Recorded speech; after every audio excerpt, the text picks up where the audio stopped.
I was 20 years old. I was at my lowest point. And then one day, and I remember the exact day, March 27th, 1975, I was helping my mother in her beauty shop. My mother owned a beauty shop up in Mount Vernon.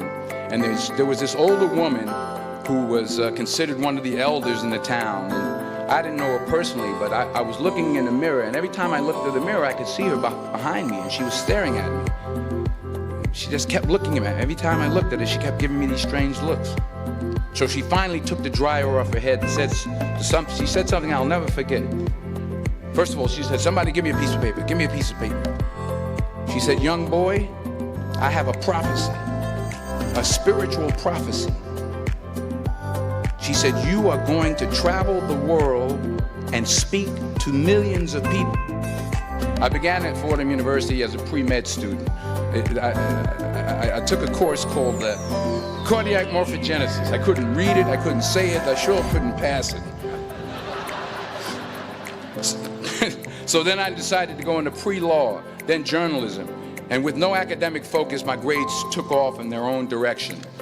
I was a 1.8 GPA one semester, and the university very politely suggested that it might be better to take some time off. I found that nothing in life is worthwhile unless you take risks. Nothing. Nelson Mandela said, "There is no passion to be found playing small and settling for a life that's less than the one you're capable of living." Fail big. You will fail at some point in your life. Accept it. You will lose. You will embarrass yourself. You will suck at something. There's no doubt about it. In the acting business, you fail all the time. Early on in my career, I auditioned for a part in a Broadway musical. Perfect role for me, I thought. So I'm in the wings. I'm about to go on stage, but the guy in front of me, he's singing like Pavarotti, and I'm just shrinking. I'm getting smaller and smaller. So they say, "Oh, thank you very much, and you'll be hearing from us." So I come out with my little sheet music, and so I assumed I didn't get the job.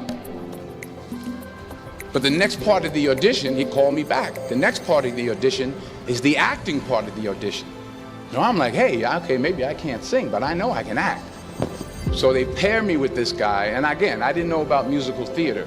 And musical theater is big, so they can reach everyone all the way in the back of the stadium.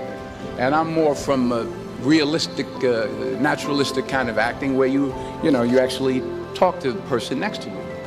So I don't know what my line was. My line was, "Well, hand me the cup." And his line was, "Well, I will hand you the cup, my dear. The cup will be there to be handed to you."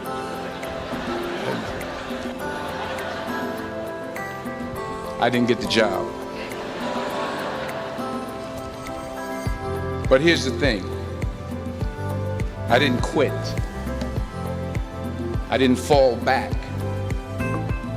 I walked out of there to prepare for the next audition, and the next audition, and the next audition. I prayed. I prayed, and I prayed.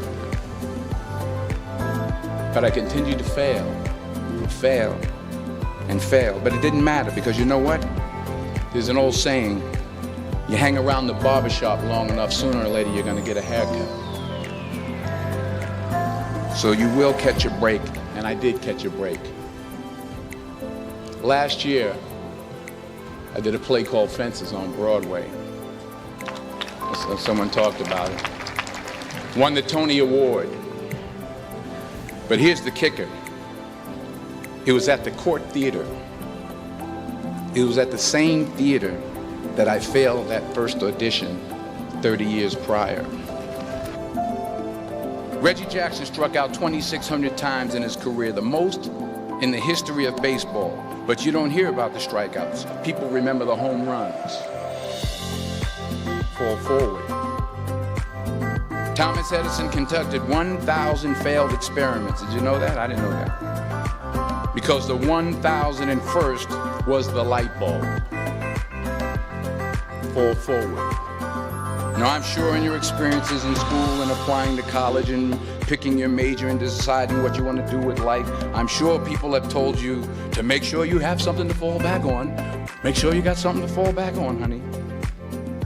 But I never understood that concept, having something to fall back on. If I'm going to fall, I don't want to fall back on anything except my faith. I want to fall forward. I figure at least this way I'll see what I'm going to hit. Fall forward. The point is, every graduate here today has the training and the talent to succeed. But do you have the guts to fail? While it may be frightening, it will also be rewarding. Because the chances you take, the people you meet, the people you love, the faith that you have, that's what's going to define you. Keep working, keep striving, never give up, fall down 7 times, get up 8. Ease is a greater threat to progress than hardship. Without commitment, you'll never start, but more importantly, without consistency, you'll never finish. It's not easy. If it was easy, there'd be no Kerry Washington. If it was easy, there'd be no Taraji Henson, P. Henson.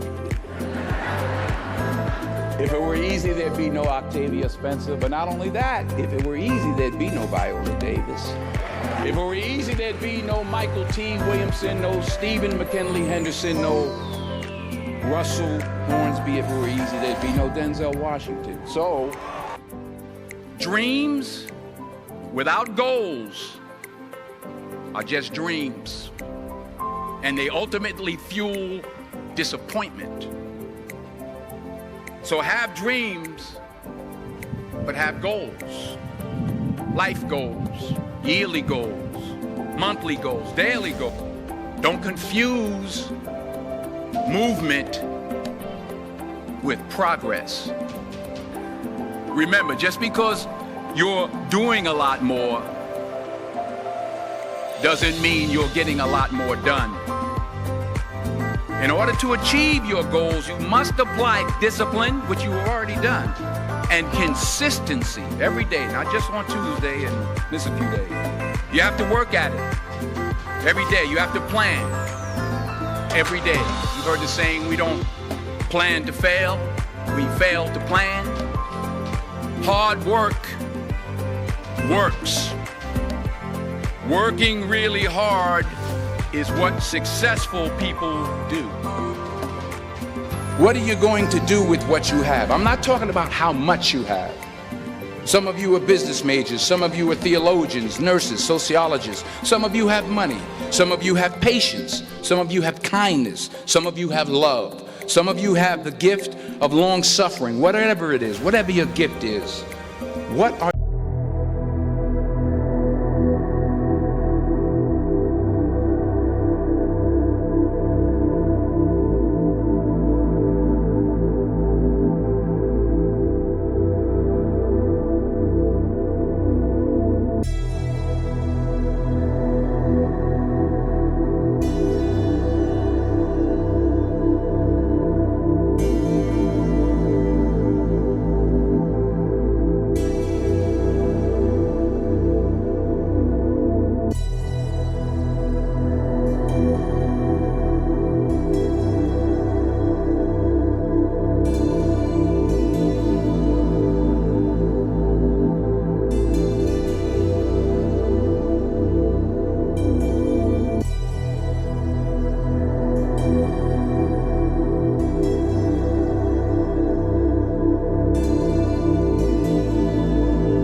just Aspire to make a living. Aspire to make a difference.